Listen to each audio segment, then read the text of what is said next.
Good morning viewers. আজকে আমি সকাল সকাল ঘুম থেকে উঠে পড়েছি অ্যান্ড আমি রোজই প্রায় সকাল সকালই ঘুম থেকে উঠি, ওই 6টা মধ্যে উঠে পড়ি।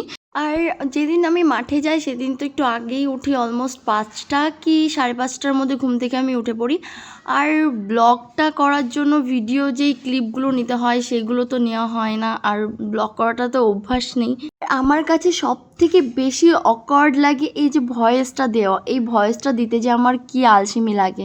যাই হোক, আমি সকাল সকাল ঘুম থেকে উঠে স্নান করে ফ্রেশ হয়ে রেডি হয়ে গেছি। আর এই দেখো কি সুন্দর লাগছে না আমার এই কার্লি হেয়ারগুলো, না হেব্বি লাগে। তারপর আমি স্টেশনে চলে এসেছি ট্রেন ধরবো বলে। আমি যাচ্ছি কলেজে, বহুত বর্ষ পর আজকে যাচ্ছি কলেজে, কলেজ থেকে ডেকে পাঠিয়েছে আমাদের সবাইকে। এক্সামের পর তো আর কলেজে যাওয়া হয় না, আর এক্সামের আগেও কলেজে সেরকম যেতাম না যদিও।